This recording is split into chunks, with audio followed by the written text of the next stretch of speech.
श्रीगोविन्दं प्रपद्येऽहं दीनानुग्रहकारकम् वन्दे मुकुन्दमरविन्ददलायताक्षम् कुन्देन्दुशङ्खदशनं शिशुगोपवेशम् इन्द्रादिदेववनवन्दितपादपीठम् वृन्दावनालयमहं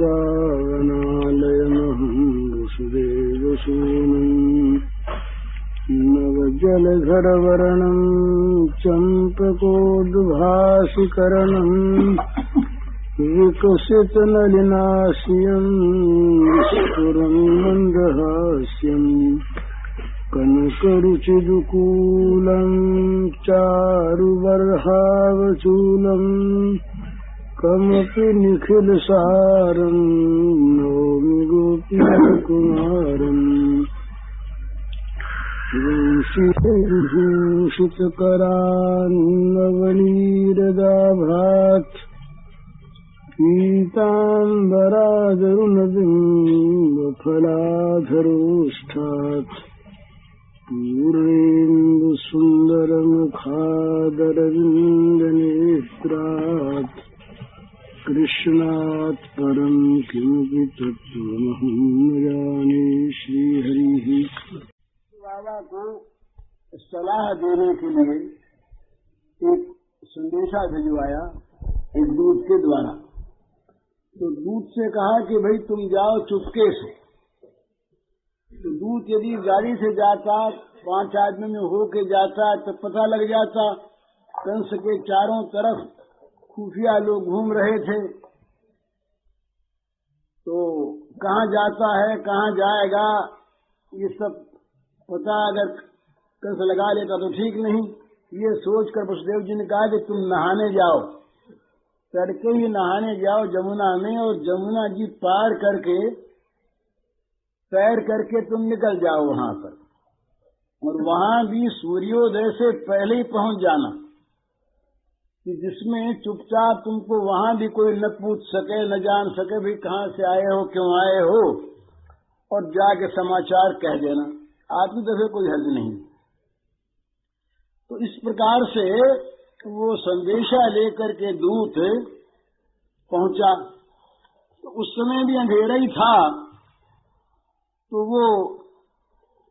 वो आया और आकर के चुपचाप वो नंद बाबा के यहाँ पहुंच गया। तो नंद बाबा जो हैं उस दिन ये रोज प्रातः काल ये भगवान नारायण का पूजन करते थे। उनके घर में नारायण की पूजा की उपासना थी। नंद बाबा भी यशोदा मैया भी बड़ी भक्ति के साथ नारायण की पूजा किया करते, तो ये पूजा में थे। पर इनकी पूजा का ढंग पलट गया। अब तक तो पूजा में इनका मन लगता था, अब जिसकी ये पूजा करते हैं वो स्वयं अंशी इनके घर आ गया बालक रूप में। इष्ट देव का ध्यान कर रहे थे। दिन भर तो बंधु बांधवों का स्वागत किया, सत्कार किया, आनंद नृत्य में योग दिया, नाचे गाए, अपरिमित धनराशि लुटाई। अब एकांत में उपासना के समय ये बैठे, तो आज का ध्यान उनका अनोखा हो गया।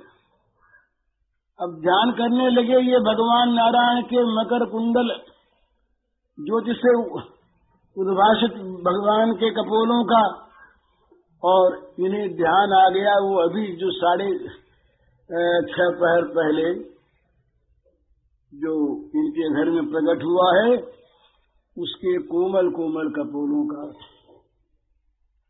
अब वो भगवान नारायण की नासिका के बदले इसी की नासिका, इसी के नेत्र, इसी की वो कुंतल केश राशि, घुंघराले बाल छोटे छोटे से, ये नवीन नील कमल के समान इसका वर्ण श्यामल, बस यही इनके ध्यान में आ गया। बड़ी चेष्टा की। ये सबसे पहला अवसर है नंद के जीवन में। कहते हैं आनंद वृंदावन चप्पूकार कहते हैं कि नंद के ब्रजेश के जीवन में सबसे पहला अवसर है कि वे नारायण में तन्मय नहीं हो सके। सारी वृत्तियों को हटाने की चेष्टा के, पर वृत्ति तो हटे कहाँ, लग चुकी थी। वृत्ति कहीं बिखरी नहीं थी। बिखरी वृत्ति हो तो वृत्तियों को साधक योगी बटोरता है, और बिखरी हुई वृत्तियों को बटोर कर ध्यान की वस्तु में एकाग्र करता है। पर इनका ध्यान तो कहीं लगा हुआ है, सारी वृत्ति लगी हुई है। सोचा कि अब तो नहीं होगा, तो नारायण नारायण का स्मरण करके हाथ जोड़ के उठे, देखे तो सामने खड़ा है दूत, गीले कपड़े, नीले कपड़े पहने हुए, तमाम दूध की पानी में भीग रही, वो कुर्ता भीग रहा। और ये जान गए, पहचान गए, पहले का देखा हुआ था। तो डरे कि भाई ये क्यों ऐसे आया। बोले भाई सब कुशल तो है ना। तो दूत ने कहा हाँ कुशल तो है ही, पर जब तक कंस जीता है तब तक पूरी कुशल तो कहाँ है। तो उसने बताया कि अभी 7 पहर पहले की बात है, कंस के कारागार में महाराज जी देवकी ने कन्या को जन्म दिया, और उस कन्या को कंस देवकी रोती रही छीन लाया, चट्टान पर उसे पटका, पटकते ही वो ऊपर उड़ी और योग माया देवी हो गई। और उस देवी ने इस प्रकार से कंस को बहुत जोर से धमकाया। पर कंस था पाषाण हृदय, उसके हृदय में दया का लेश कहाँ। तो कंस ने देवकी की भर्त्सना की और लपक करके उस कुसुम सुकुमार जो बालिका रही, सद्योजात बालिका, अधिक पैदा हुई, उस बालिका को छीन लिया। और वो जब देवी हो करके उसने कहा कि तू मुझे मार के क्या करेगा, तेरे जीवन को समाप्त कर देने वाला तो तेरे पूर्व जन्म का बैरी उदय हो चुका, प्रकट हो चुका। तब वो डरा और फिर उसने तमाम दैत्यों को इकट्ठा किया, मंत्रणा की, और मंत्रणा करके ये तय हुआ कि नगरों में, ग्रामों में, ब्रजपुरों में जहाँ जहाँ पर नए बालक हुए हैं, सारे बालक 10 दिन के हों या अधिक आयु के हों, तमाम मार दिए जाएं। इस प्रकार से सलाह मशविरा करके और उसने तय कर लिया। सब तरफ राक्षस भेज दिए गए और संहार भी प्रारंभ हो गया। इसलिए वसुदेव जी ने कहलाया है कि 2 बात करनी है। एक तो सावधान रहना है, किसी प्रकार से भी कोई भी अनजान आदमी महल में घुस न जाए। और दूसरी बात है कंस को जरा राजी करना है। तो ये कंस के का कर्द राज्य था, नंद बाबा का कर देते थे, हर समय हर साल लगान देते थे, उपहार देते थे। तो कहलवाया कि अब की बार आदमी न भेजें, स्वयं नंद जी जरा कुछ विशेष उपहार लेकर के, भाई समय पर दृष्टि की भी खुशामद करनी पड़ती है, तो इसमें बुरा न मानकर और स्वयं उपहार लेकर के जरा विशेष स्वयं नंद जी आ जाएं और कंस को प्रसन्न करें। ये 2 बात कहलवाने के लिए उन्होंने मुझको भेजा है। तो उपनंदादि को भी सबको बुला लिया, सलाह हुई कि भाई बात तो ठीक है, कोई बात नहीं। अब नंद बाबा के मन में धुकधुकी ये कि इसको छोड़ के कैसे जाए, एक तो छोड़ा न जाए और दूसरे पीछे से कुछ हो जाए। तो उपनंदा जी ने कहा कि नहीं तुम जाओ, हम लोग सब देखेंगे, सब काम करेंगे, कोई बात नहीं है, तुम जल्दी से हो आओ। अब ब्रजेंद्र ने, नंद बाबा ने अपने हाथों उसके गीले कपड़े उतरवाए और उसको अच्छी तरह से दूसरे कपड़े पहनाए, अंदर ले गए, खाने पीने को दिया, भोजनागार में ले गए, सुलाया। इस प्रकार दूत का काम हुआ।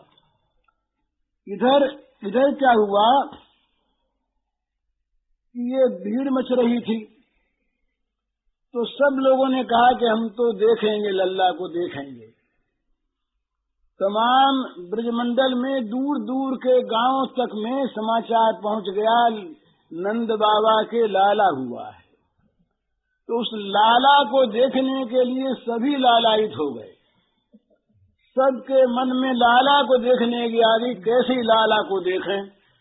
यहाँ मंत्रणा ये हुई, उपानंद जी ने सलाह दी कि भैया बात तो ठीक है, सब देखना चाहते हैं, पर इसी भीड़ में अगर कोई राक्षस आ गया, कहीं कोई ग्वाला बन के, हीर बन के, तो मुश्किल होगी ना। तो ये आयोजन पीछे पर रखो, पीछे पर रखो। अभी तो जो गिने चुने लोग हैं उन्हीं को बुला लो, जिसको हम जानते हैं उनको बुला करके लाला को दिखा दो, उसके बाद फिर देखा जाएगा। तो ये कुल मर्यादा रही। तो कुल मर्यादा के पालन के लिए भी सबको, भाई बंधुओं को तो षष्ठी का उत्सव होगा ना, तो बुलाना आवश्यक था। तो सारे गोपों को बुलाया, जो जो खास खास लोग थे उनको।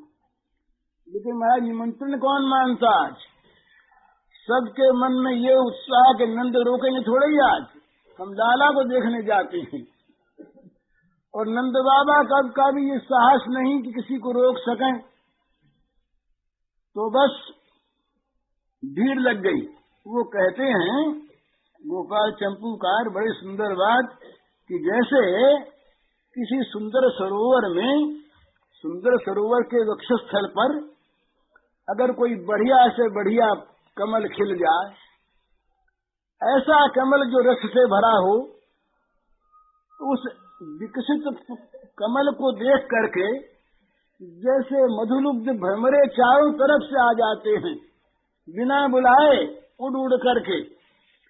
कौन आह्वान को देखता है? इसी प्रकार ये नंद बाबा के घर रूपी इस हृदय में जो ये परम कमल कुसुम उत्पन्न हुआ, इसका रस लेने के लिए और भ्रमरावली दौड़ी।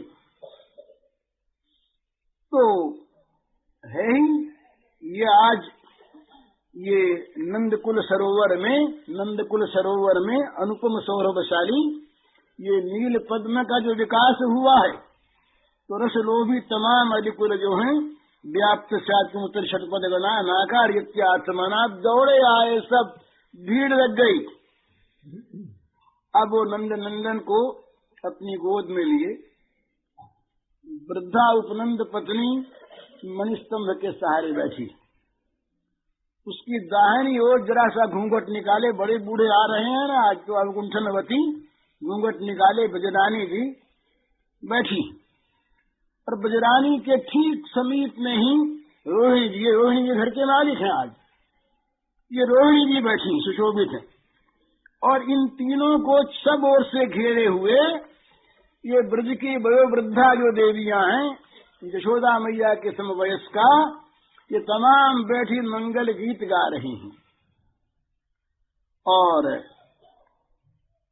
उपनंद जी अपनी पत्नी के बाईं ओर बड़ी विनम्र मुद्रा में खड़े हैं, और उनकी बाईं ओर ब्रजेंद्र श्री नंद बाबा अंजलि बांधे, सबको स्वागत करना है ना आने वालों को, तो हाथ जोड़े खड़े हैं सबके सामने, हाथ जोड़े खड़े हैं।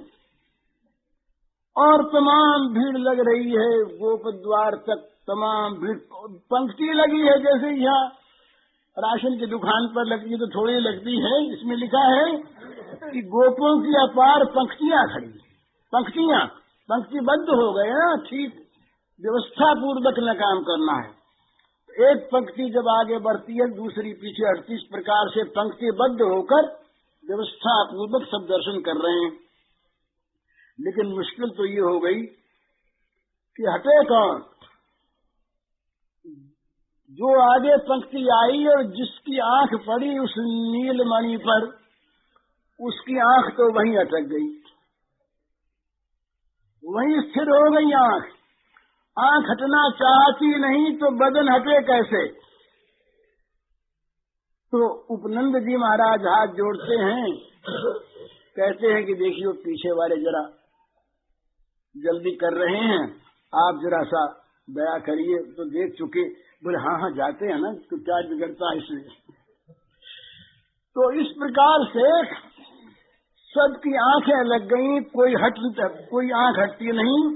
और जो जाते हैं वो भी बार बार ये घुमा घुमा करके अपने मुख को और सरोने शिशु का वो जो मुखमंडल है वो देखते चले जाते हैं अतृप्त नयनों से, अतृप्त हृदय से। भला उनको देख करके किसकी आंखें तृप्त हो जाएं?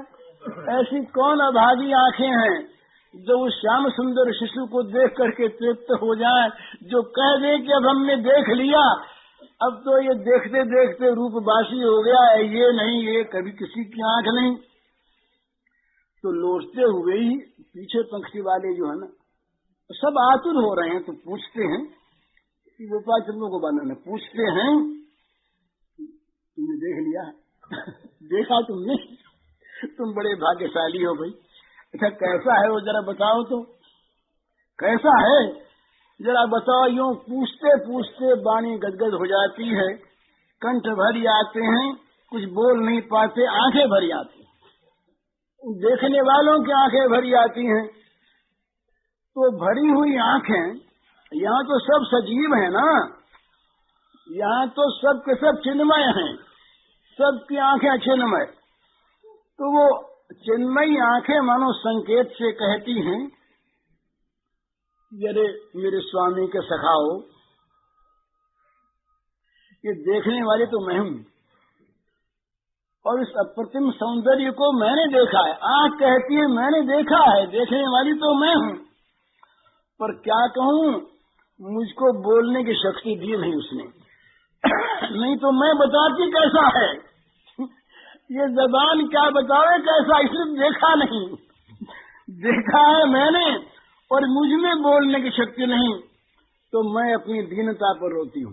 आंखों से आंसू आ गए ना, तो आंखों ने कहा कि इस दीनता पर मेरे में बोलने की शक्ति नहीं, मैं बखार नहीं सकती। उस रूप को मैंने हृदयंगम तो कर लिया पर मैं बोल नहीं सकती, इसलिए मैं रो रही हूँ।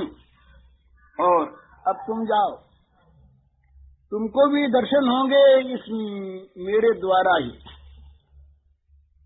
तो जाओ तुम जाके देखो कितना सुंदर है, कोई बता नहीं सकता।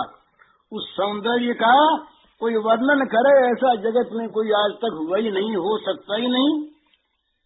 तो इस प्रकार से तमाम भीड़ चली आ रही है, पंक्ति के बाद पंक्ति देख रही है। इतने में पौर्णमासी देवी आई। पौर्णमासी देवी आई, साथ में उनके वो मधुमंगल था ही जो भगवान का सखा रहेगा पीछे।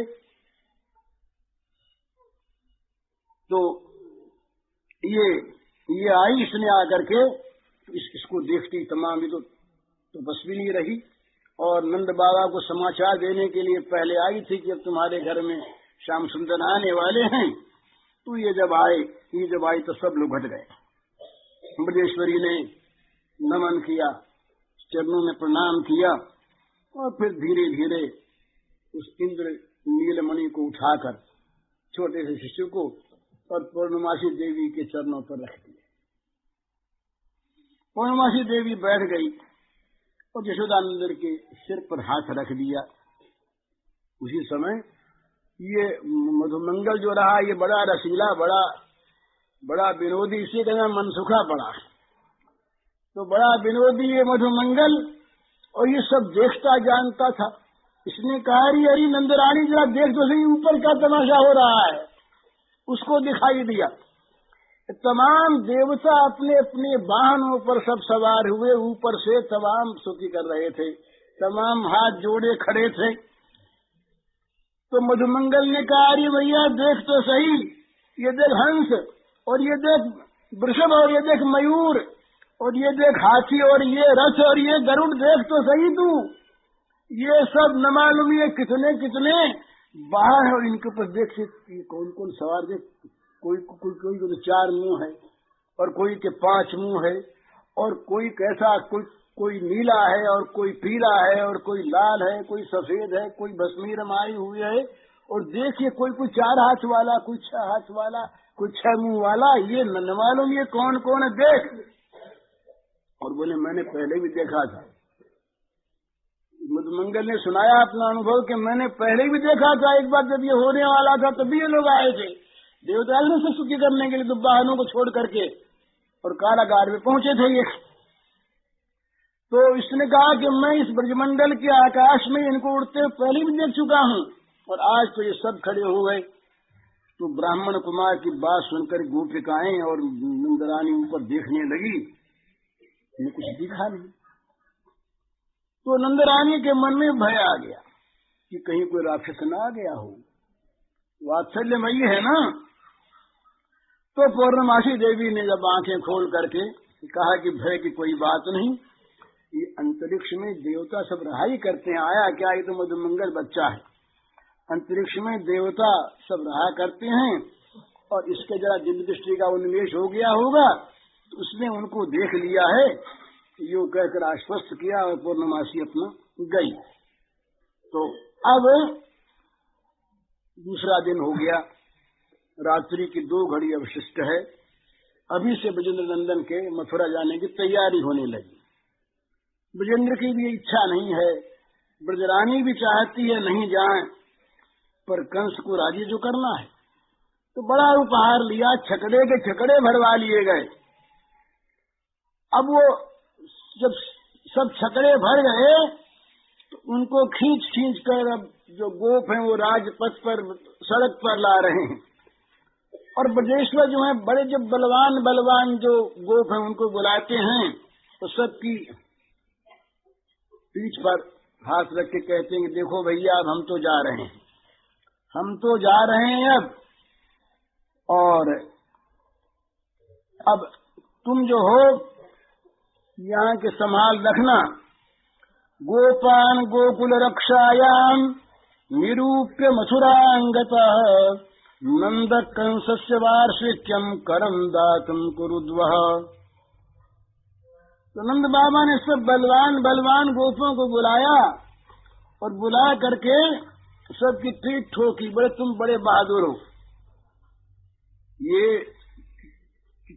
किसी का उत्साह बढ़ाया जाए तो काम ठीक करता है। तो उत्साह बढ़ाया कि तुम बड़े बहादुर हो, सबके लिए स्थान निर्दिष्ट कर दिए, तुम अमुक जगह रहना, तुम अमुक जगह रहना, सब पहरा ठीक कर दिया। और प्रत्येक गोप के फिर कान में भी कुछ अलग अलग कहा कि देखना, न मालूम किसी नए वेश में कोई आ जाए तो सावधान रहना, कहीं मेरी अनुपस्थिति में और कोई विपत्ति मेरे पुत्र पर आ न जाए। इस प्रकार पूरी व्यवस्था कर चुकने के बाद कंस का कर चुकाने के लिए ये नंद बाबा तैयार हुए। एक पहर दिन चढ़ने तक सारी तैयारी हो गई, पर नंद बाबा उसको बड़ी चिंता मन में। अब वो जहाँ पर अधिक प्रेम होता है वहाँ अनिष्टा शंका हुआ करती है, ज्यादा प्रेम जहाँ पर होता है वहाँ बुरी बात सूझती, कहीं कुछ हो न जाए, कहीं कुछ हो न जाए। तो सोचा मैं कंस के यहाँ जा रहा हूँ और कहीं कंस ही मुझे ही मार डाले तो मैं कहीं न देख पाऊं। फिर एक बार देख तो आऊं। यूं जाते जाते ही फिर दौड़े गए सूतिकागार में, जा पहुंचे। बजरानी ने शिशु को लेकर इनकी गोद में रख दिया। वे बार बार उनका मुखचंद्र देखने लगे, पर अब कहाँ तक देखे, हृदय से लगा लिया। व्याकुलता और बढ़ गई। पास में दाई खड़ी थी, बड़ी बत्सला दाई धात्री। तो वो बोली कि देख लल्ला, प्यार से, तेरे पिताजी तो अब जा रहे हैं मथुरा, जल्दी आवेंगे, तो तू जरा हुक्म दे दे इनको कि जहाँ ये दाई बोली लल्ला से कि लल्ला जरा हुक्म दे देना, तू ये तेरा हुक्म चाहते हैं। तो जब ये धात्री ने कहा तो कहते ही एक आश्चर्यमयी बाल भंगिमा के द्वारा श्याम शिशु का मुखमंडल भर गया, और उस लाल लाल होठों की अरुणिमा में ही और मानो एक मंद मुस्कान छा गई। गोपेश ने देखा स्पष्ट कि इस श्याम नीलमणि के मुख पर हंसी आ गई है। तो इस मुस्कान ने तो बस उनकी चिरस्थिर बुद्धि को चंचल बना दिया। अब स्थिर होने का अवकाश नहीं, चंचलता को लिए ही वे दौड़ पड़े वहां से और जा पहुंचे ये मथुरा में। अब गोपाल चंद्र की बात छोड़ देते हैं। मथुरा में जा पहुंचे, मथुरा में जा करके और ये ठहरे तो वसुदेव जी तो सप्ताह में थे ही, दूध पहले जा ही चुका था। तो वसुदेव जी को जब मालूम हुआ कि नंद वसुदेव उपश्रुत्य भ्रातरम नंदमागतम ज्ञात्वा दत्तकरम राज्ञेयौ तदवमोचनम तम दृष्ट्वा सहसोत्थाय देह प्राणमिवागतम प्रीतः प्रियतमं दोर्भ्याम् सस्वजे प्रेम विह्वलः पूजितः सुखमासीनः पृष्ट्वा नामयमादृतः प्रसक्तधीः स्वात्मजयो हृदमाहदशाम् पते दृष्ट्या भ्रातप्रभयसा इदानीं प्रदर्श्यते प्रजाशाया निवृत्तस्य प्रजाय समुपद्यत दृष्ट्या संसारचक्रेऽस्मिन् वर्तमान पुनर्भवम् उपलब्धो भवानद्य दुर्लभम् प्रियदर्शनम् नैकत्र प्रियसंवासः सुहृदाम् चित्तकर्मणाम् ऊघेन व्यूहमानानाम् प्लवानाम् श्रुतसो यथा कच्चित् पशव्यम् निरुजम् भूर्यम् उत्तरवीरुधम् बृहद्वनम् तदधुना यत्रास्ते तम् सुहृद्वतः।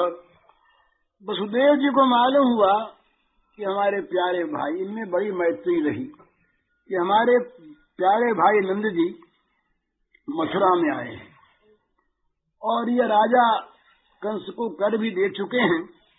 तो नंद बाबा जहाँ ठहरे थे वहाँ वसुदेव जी पहुंचे। वसुदेव जी को देखते ही जो सामने देखा तो नंद जी का प्रेम उमड़ आया। सहसा उठकर ऐसे खड़े हो गए मानो मुर्दे में प्राण आ गया, मतलब शरीर में जैसे प्राण आ गया हो, इस प्रकार उठे और बड़े प्रेम से उन्होंने अपने प्रियतम वसुदेव जी को दोनों हाथों से पकड़कर छाती से चिपका लिया।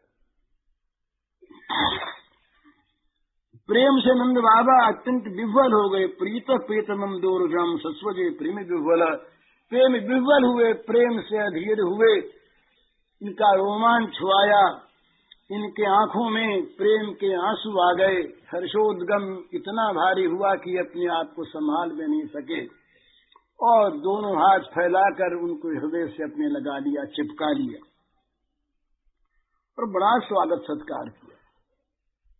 ये स्वयं गए हुए थे पर अपनी जान में पूरा स्वागत सत्कार किया, बड़े प्रेम पूर्वक बैठाया।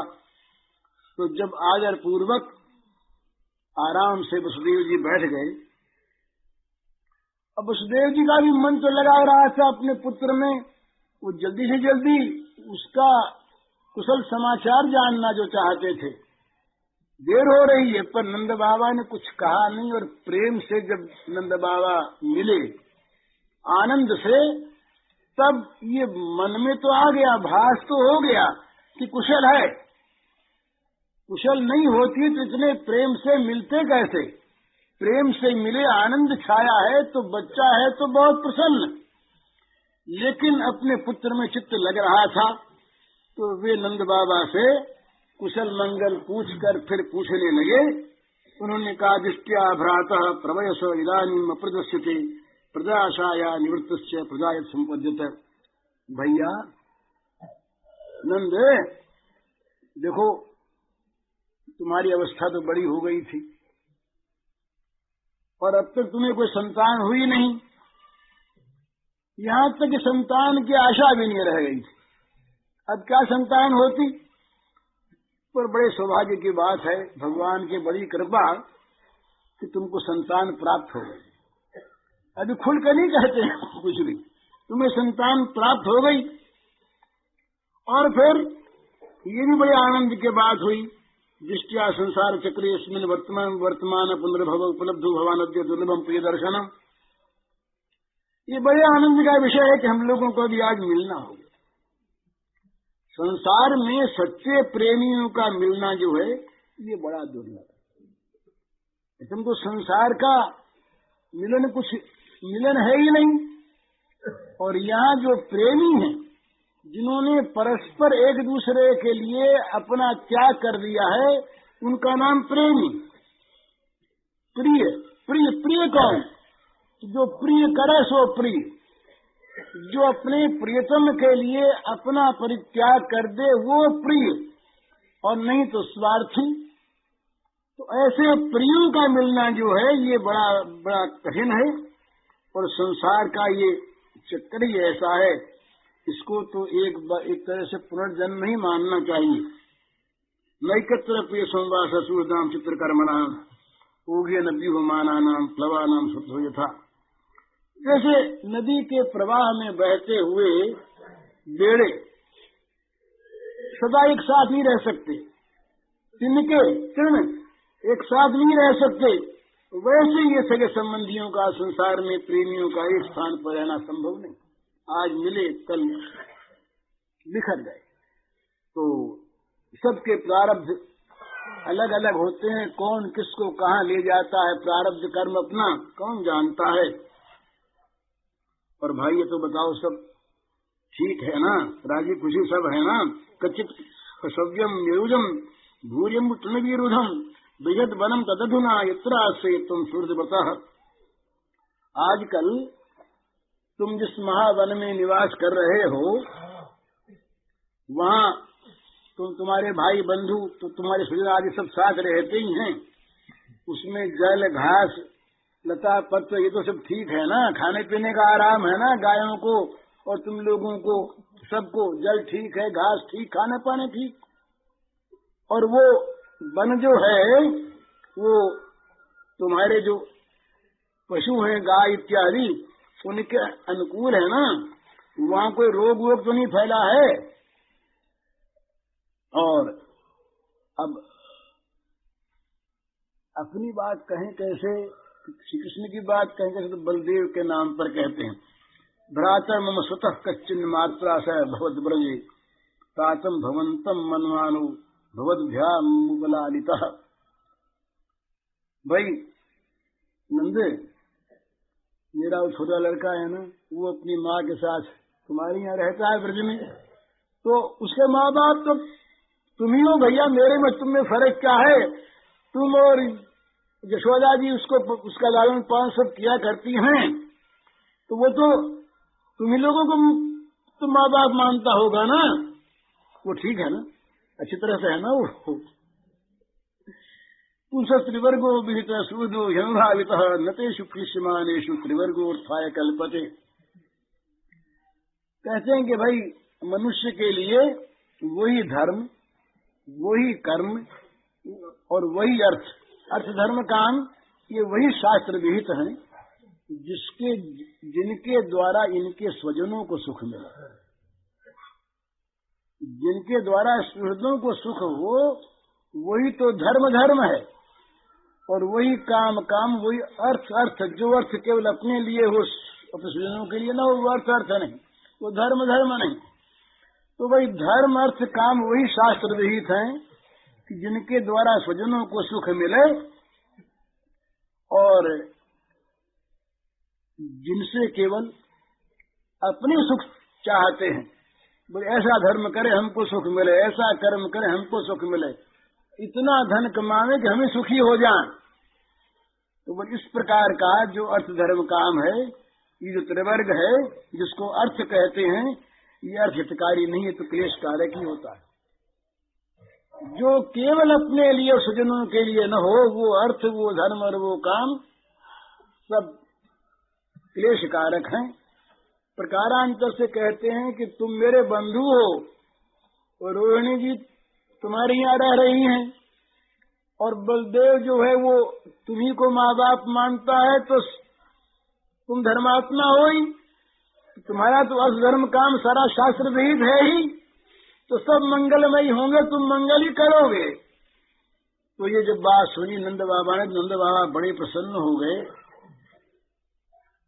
और नंद बाबा सहानुभूति प्रकट करने लगे। 6 बच्चे मारे गए थे ना, बात सुन ली थी वसुदेव जी की, सारी खबर इनको थी। तो नंद जी ने सहानुभूति प्रकट करते हुए, संवेदना प्रकट करते हुए कहा, अहो ते देवकी पुत्रः कंसेन बहवो हताः एका वशिष्ठा वरजा कन्या सात दिवं गता नूनम दृष्टिनिष्ठो यमदृष्टि परमो जनः अदृष्टमात्मरस्तत्वं यो वेद न समुह्यति। नंद बाबा बोले कि भैया वसुदेव जी,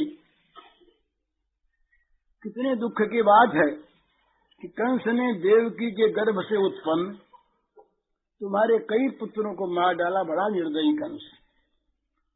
और बेचारी छोटी सी एक कन्या बच रही थी, वो क्या उसे मार डालती?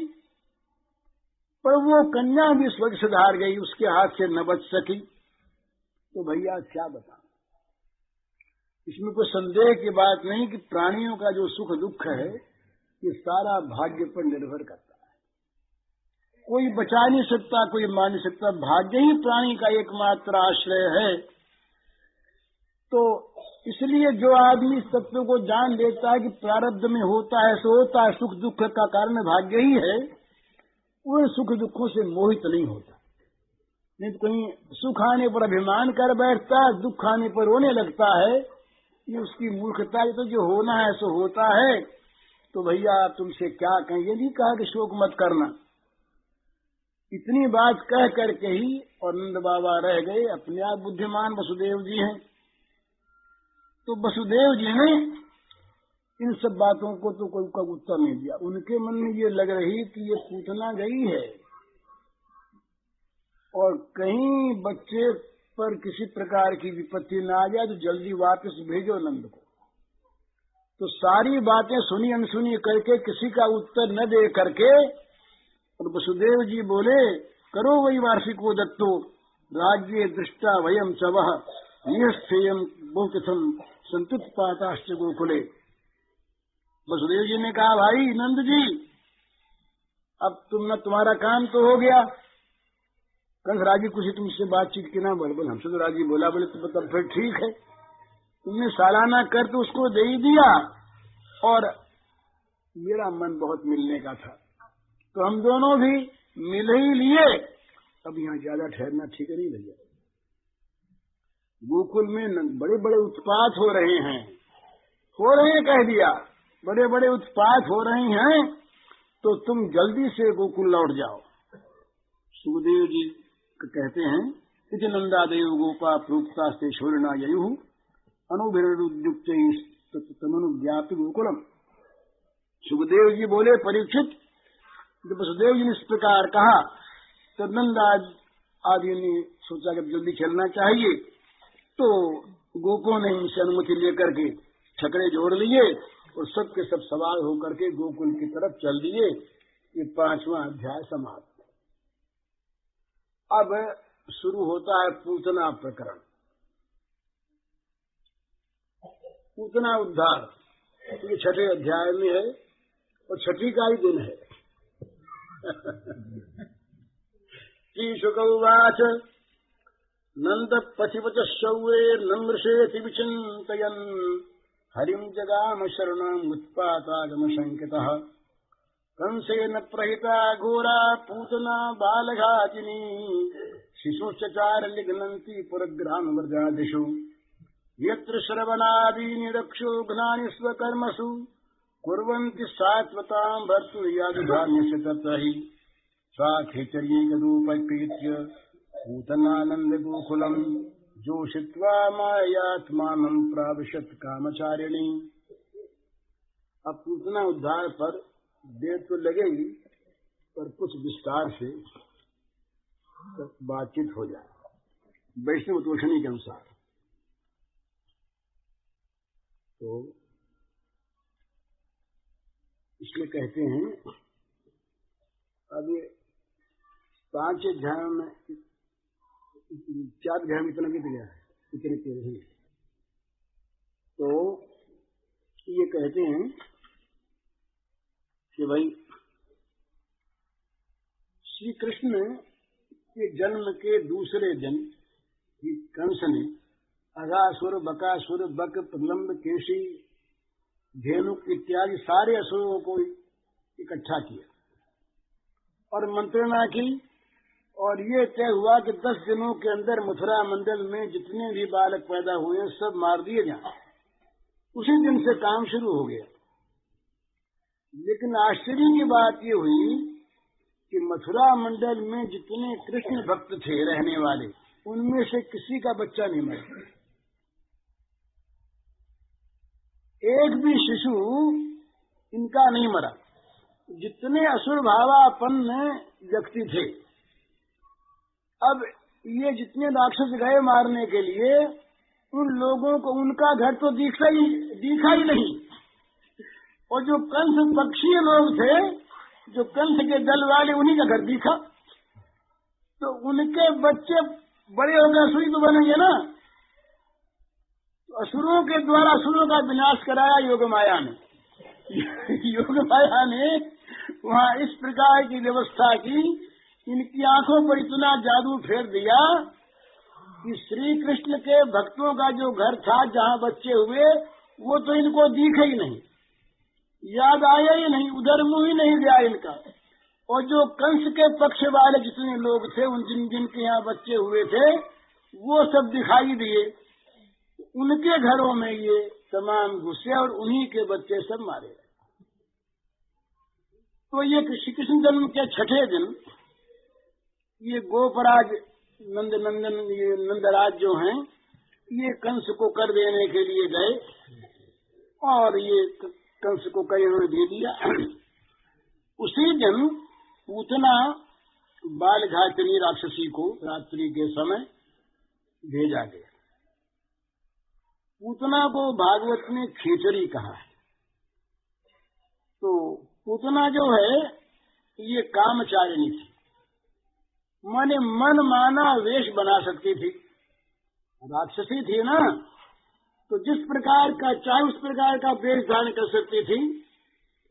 तो ये उलूकी घुघुनी उलूकी के रूप में ये रहती, बहुत लंबी चौड़ी रही, बड़ी विशाल रही। तो ये उड़ करके गोकुल में पहुंची और वहां जाकर के इसने रूप धारण किया, बड़ा सुंदर। तो इसने रमणी का रूप धारण किया। ये कथा आती है कि महाराज बलि के यहाँ जब वामन जी गए, छोटे से सुकुमार बच्चे होकर दान लेने के लिए, उस समय उनके लड़की थी बलि के रत्नावली। इस छोटे से बच्चे को जब देखा उसने, तो उसके मन में बच्चे के प्रति स्नेह पैदा हो गया, वामन के प्रति। ये कथा करके संहिता में आती, ब्रह्मवैवर्त में आती। तो बच्चे के प्रति स्नेह पैदा हो गया, तो उसके मन में आया कि ये अगर मेरा बेटा होता और मेरे स्तन का दूध पीता तो बड़ा आनंद आता।